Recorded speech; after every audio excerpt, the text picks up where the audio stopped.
To review a bad comedy is one of the toughest things to review, because there's only so many times you can say, that's not funny. And on top of that, only so much that a person like me can take. So, rather than look at this film as a comedy, I'm instead going to look at it as cinematic suicide. A film that wants to die and tries everything in its power to die. That way, when I shove it up Dana Carvey's anal passage, I will feel no guilt whatsoever. With that said, Master of Disguise.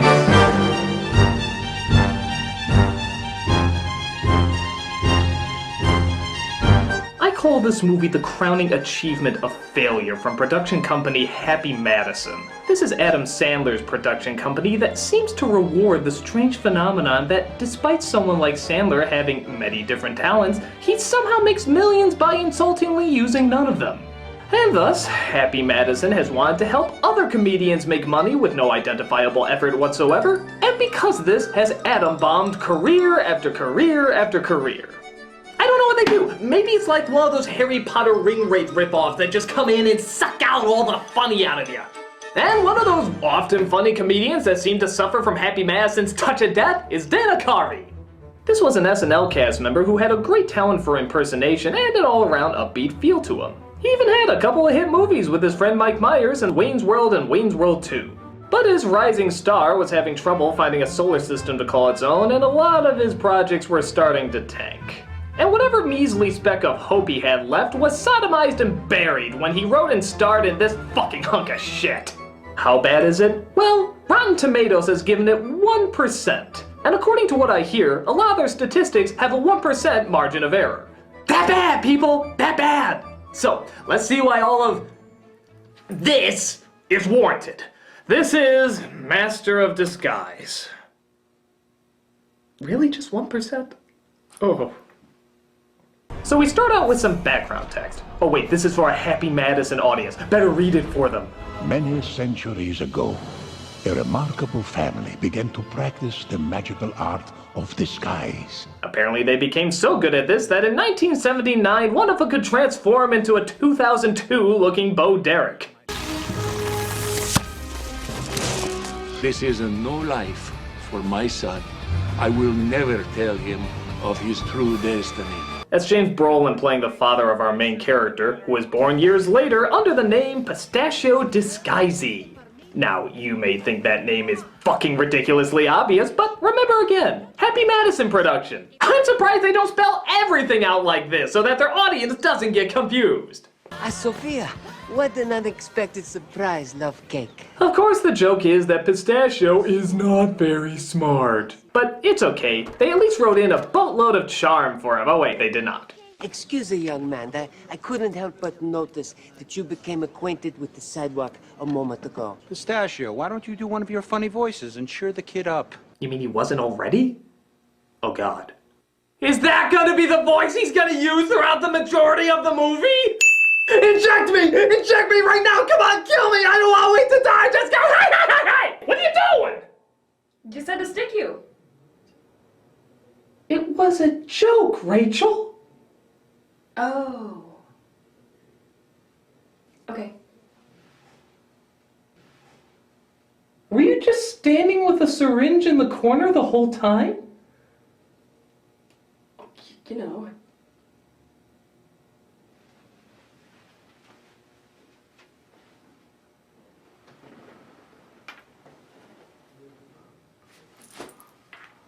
So he does one of his many voices for the kid.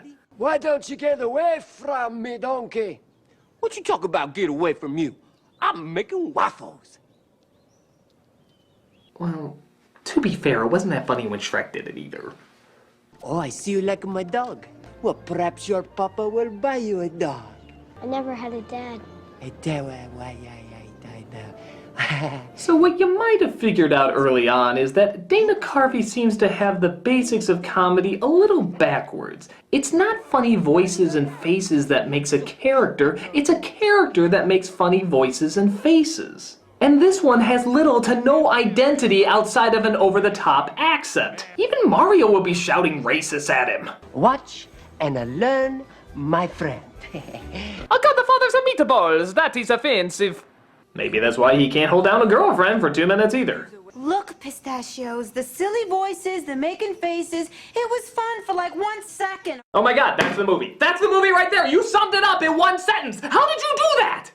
Something else Carvey should have picked up is that character is based on investment, and it's hard to be invested in someone who clearly is not invested in anything going on around him. But instead, how silly he can make his performance. Take a look at this scene and tell me if Carvey, the incredibly fleshed out pistachio character, shows any signs of caring when he discovers his mother and father have been kidnapped. Ransacked. Everything different. What do I... Please, Heavenly Father, show me a sign. I promise I will never mock you again. My family is missing and I don't know what to do. I don't know what to do. I don't know what to do. Yeah, he just seems more occupied in smiling with his mouth open. I think the music is actually trying harder than he is. The cannoli is a better actor than him right now. I at least believe it's a cannoli. I don't know what to do. I don't know what to do. I don't know. Yes, go lie down. Being unfunny can take a lot out of you. So they make an exorcist joke because it existed. And he's visited by his grandfather, who says he can help him get his parents back by using the family talent of disguise. Unfortunately, they don't seem able to disguise him as a funny comedian. When you were on the roof, did you hear something that sounded like this? Yes, exactly that.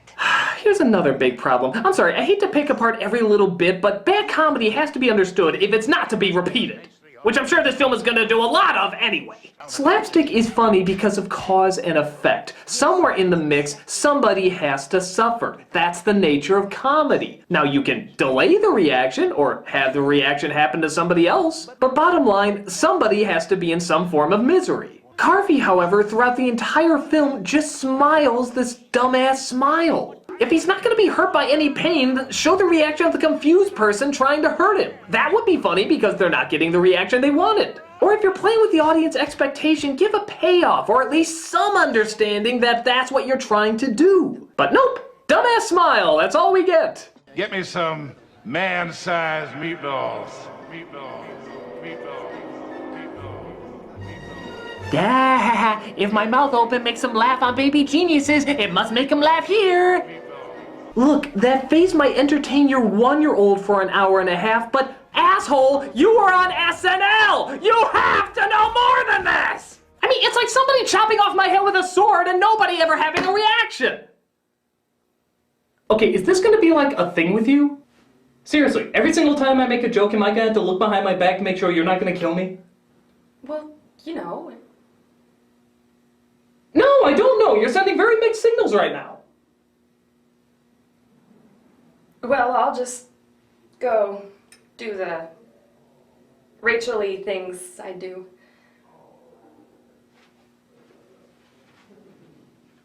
So, if you're wondering why the hell doesn't just Grandpa go and save the parents, well, it's because the ancient book of disguises, which is a pop-up book, says he is not allowed. If a father and mother are missing, only a son who has become a master of disguise can save them without any direct help from the grandfather. But of course, direct help doesn't include as much help as fucking humanly possible. What with him training his grandson, giving him all sorts of tools, and sharing everything he knows about disguising. But to be fair, he'll need all the help he can get as his father is being forced by Data, oh wait, this is evil Data, so lore, to use his disguises to steal priceless artifacts or else he'll kill his wife. Become a master of disguise once again and help me obtain the world's rarest treasures.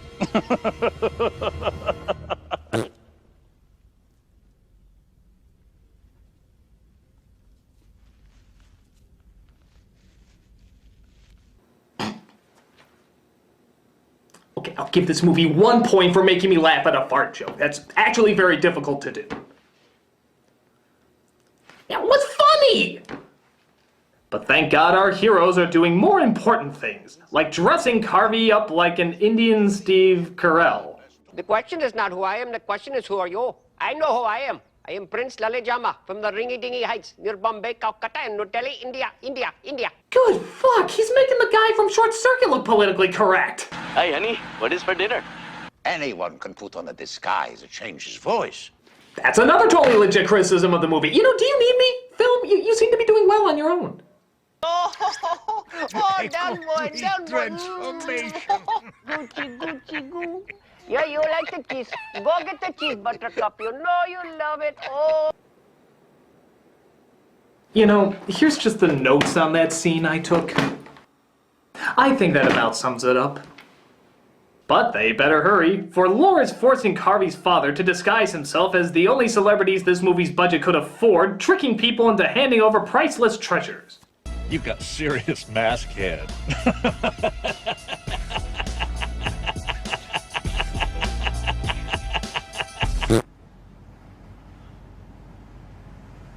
You know, damn it, movie, you got me to laugh once. You got me to laugh once at a fart joke, a fucking fart joke. And then what do? You ruin it. You totally destroy it. You flew too close to the sun on wings of flatulence. Shame on you! So it's decided that the Master of Disguise needs an assistant. So they go ahead and put an ad out for one. Well, I was executive secretary for Jensen and Loeb. Get out! Get out! What are you doing here? History. Wrong. Take it away. And in answer to your question, I have no idea what's wrong with any of these applicants. Yeah, I really don't know. He just tosses them all out because they think a tracking shot is funny? Idiot. Get out. Get out. Maybe like the rest of the film, it assumes it can supply a decent comedy by supplying no decent comedy. 50 applicants, 50 losers. But the kid he comes across earlier turns out to have a steaming hot mother, of course, who also happens to be showing up to apply for the job. Measurements. What for? It's for a uniform. 35, 24, 34? You said 34? A little bottom. Mouth open is still funny. So she seems smart, intelligent, and quick on her feet. She might be the perfect candidate, except for one problem. Her butt is too small. No, really, that's what they consider a problem in this movie. Me like it. But this cat's got no mama caboose. Un po' magre di culo, eh? Ti dispiace? Yeah. Capisco. Lei un culo piccolo. You know, has this actress gone on to anything else? Okay, good. So she's doing well. That's good. I'm gonna write her an apology card anyway, because Laura knows somebody has to apologize to her. Deepest condolences, Nostalgia Craig. There we go. Yeah, I mean, I know it won't make up for it, but, you know, just something to ease the pain. And some chocolates, you know, just something nice to send her. Maybe she can just look at it and say, hey, maybe it wasn't all that bad. Got chocolates, you know, just something to, just something. And a check, you know, I mean, for God's sake, I mean, I'm sure she got paid, but whatever she got paid, it wasn't enough. Wasn't enough. So they find a cigar at the scene of the crime that belongs to the Turtle Club. So, what does he do? Dress up like a turtle, of course! Now, keep in mind, this is the image that appears the most in all the advertising. The turtle guy. This is the character that they like to really push. So, obviously, this is the comedic highlight of the movie. This is what they want you to remember the most. And how does it go? Are you a member of the Turtle Club? Am I not turtly enough for the Turtle Club? Is he okay? He's fine, Turtle. Turtle. Do you think we can go in for a moment? Mouth open is still funny. Turtle. Turtle. Not turtle? No. Turtle? No? Not turtle. Turtle. Turtle. And it's just that throughout the majority of the scene. Oh, I take it back. There is one moment where he bites a guy's nose off. So there's that, but otherwise there's nothing going on except him shouting, turtle. Turtle. Turtle. Turtle. Turtle. Turtle. Turtle. Turtle. Turtle. Now, movie, I I want to be serious for a moment, and I just want to ask in all honesty, nothing ironic, no cynicism, nothing, just straightforward, man to man. What did you think was going to happen here? What was the mindset? Did you really think that years later, people were going to be looking back, analyzing the brilliance of the turtle scene? How did they do it? Turtle scene. Ungodly genius. So many various levels in which it works. We should hold it up to the great comedic masters that have come before us. Who's on first? Groucho in the Mirror, Lucy and the Chocolates, fucking Turtle. Of course, naturally. I mean, I believe I actually saw that on Turner Classic Movies when they were analyzing the brilliant comedic writers of any generation. Well, it is not so much the misconception that one would perceive a turtle club to be merely for reptiles, but the fact that he repeats the word turtle over and over. I don't get it. No. He repeats the word turtle over and over. I still don't get it. He repeats the word turtle over and over. I still don't get it. Well, fuck you, I thought it was funny. So they trace the cigar back to Lore's place, which of course means he'll have to don another disguise. Some people live from my misery. Say hello to my little friend. Holy halabasas. Ah yes, continuing the Mike Myers tradition of being so wrapped up in how funny you are that you barely even look the other person in the face. No. Chicken sauté? Get that little stick stuck in my esophagus. Not a chance. Okay, now I'm going to ask you. Have you got a little wiener and some tiny nuts? Sorry. You know, I could tell just by looking at you. You had a little wiener and some tiny nuts. Oh yeah.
Where was I the last 2 minutes?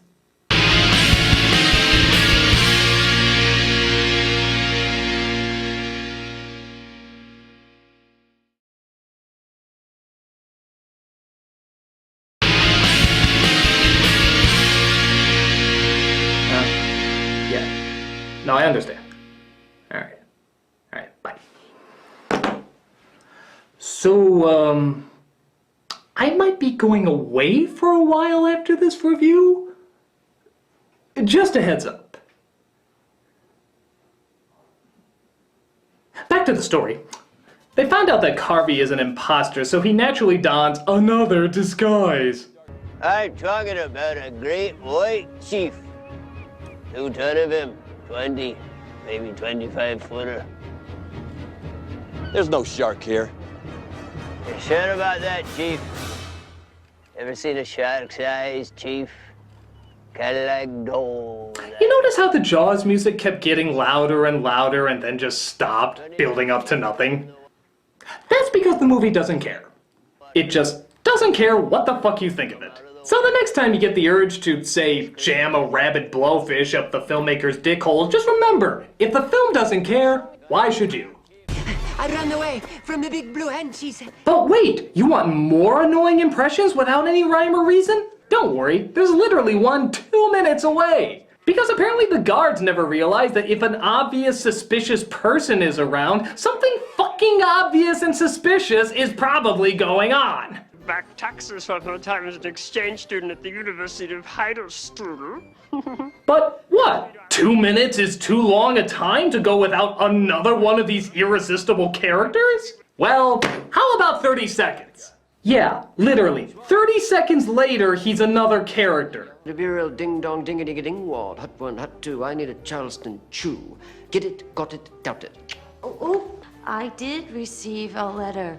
She received a letter. Get it, got it, doubt it. That's my catchphrase. I'm trying to hammer it in. I just know all these characters are gonna have spin-off shows, seeing how so well developed and brilliantly written they are. What was that? 80 seconds of screen time? That's more than enough to leave an impression. Oddly enough, even with them getting closer and closer to the villain, they never do seem to stop him from continuing his evil plans. Maybe if they spent a little more time thwarting, a little less time mugging. Truly insane. Am I?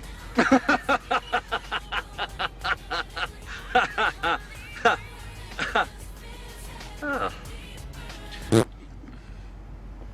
my god! It was actually funny again!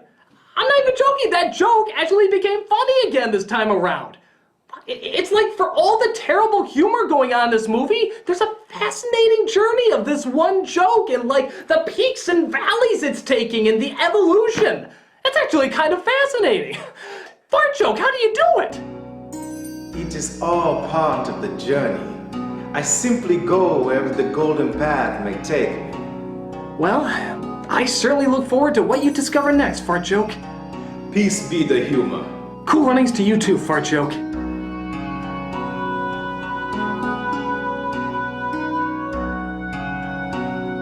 Fart Joke. So Carvey asked for assistance from his magic ancient ball. Yeah, one of those is in this now. And he gets help from his grandfather, who, just to clarify again, can't help him. I'm a pre-recorded hologram. What is your question? I fear I have not mustered enough energico to overcome our enemies. Pistachio, I was hoping you'd be here. Huh, that pre-recorded hologram somehow seemed to know that a kid would enter from the left. And not be freaked out at all that there's a giant scary head hovering over him. That's crazy. So crazy. It just might work. He sneaks into the bad guy's hideout as a cherry pie, hopefully that's the only cherry Dana Carvey's ever popped, and tries to rescue his assistant and his father, who are apparently being auctioned off on Black Mark eBay.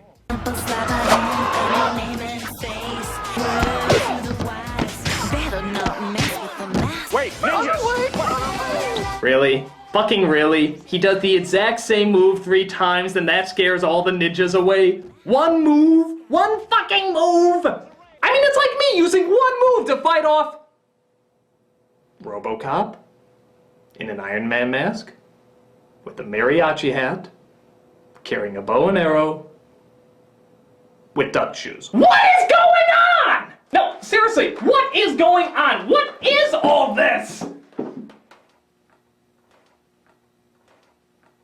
It's my birthday. Oh. Well, get out of here! But Lore has another evil plan. He's glued a mask of himself onto Carvey's father and has hypnotized him into thinking he's really the villain. I was going to throw him off a cliff. Instead, I think I'll have him kill you.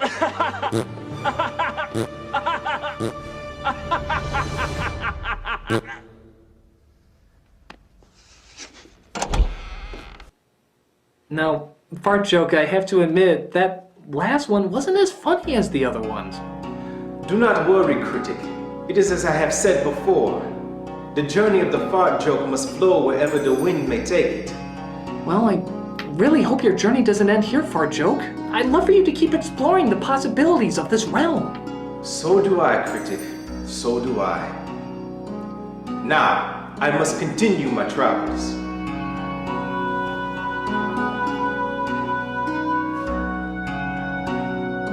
Godspeed, fart joke. Godspeed.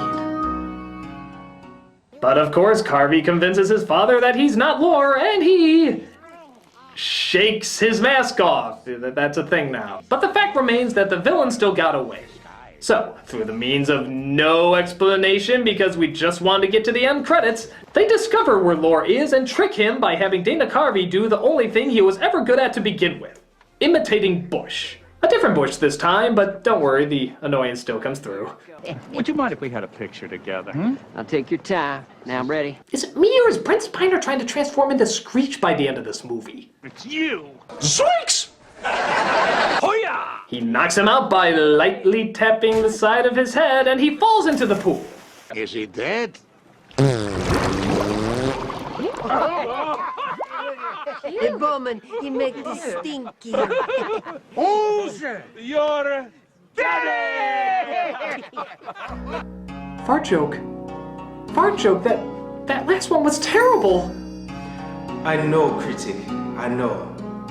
But clearly my journey is over, as my smelly time in this world has come to an end. Fart joke, no! We've had such an incredible journey together!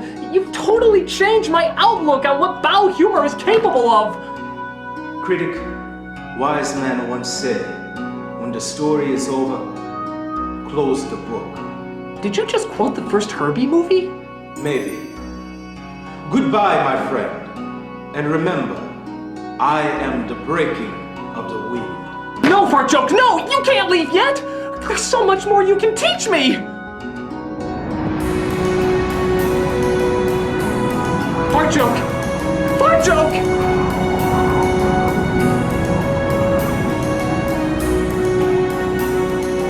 Goodbye, fart joke. I'll remember you always.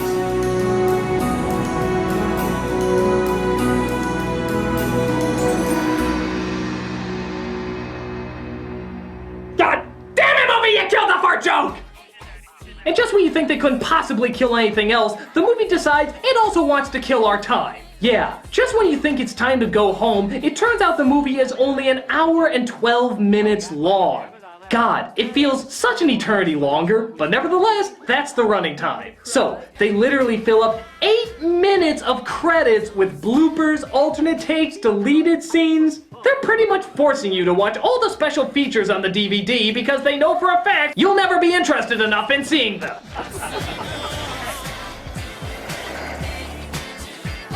And it just keeps going and going and going and going. God,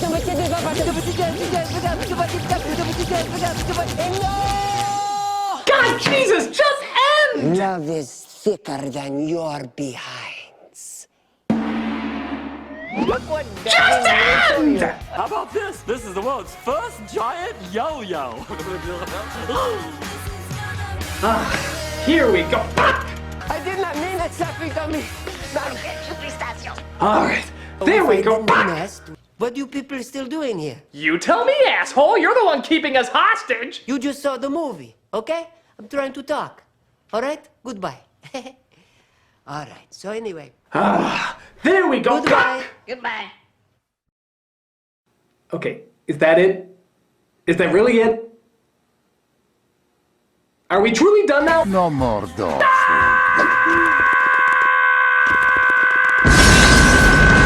This movie is the worst! It's amazing how unfunny it is, and what they confuse for comedy. If you gave your toddlers a camera and told them to film something funny, I bet you $1,000,000 they will come up with something funnier than this. It's one of the worst comedies of all time, and for good fucking reason. Even if it did have that one joke that worked, even the movie found a way to kill it dead in its tracks. Because that's what the movie does. It kills comedy. And all I can say is, I'm gonna miss you, fart joke. I'm gonna miss you. I'm the nostalgia critic, and you killed my fucking fart joke! You will remember my birthday.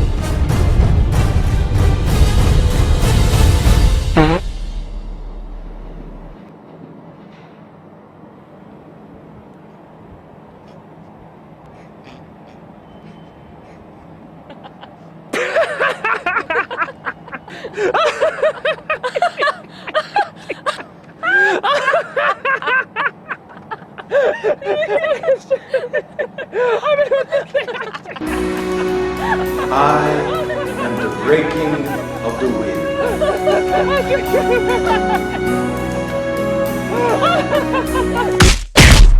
You're fired.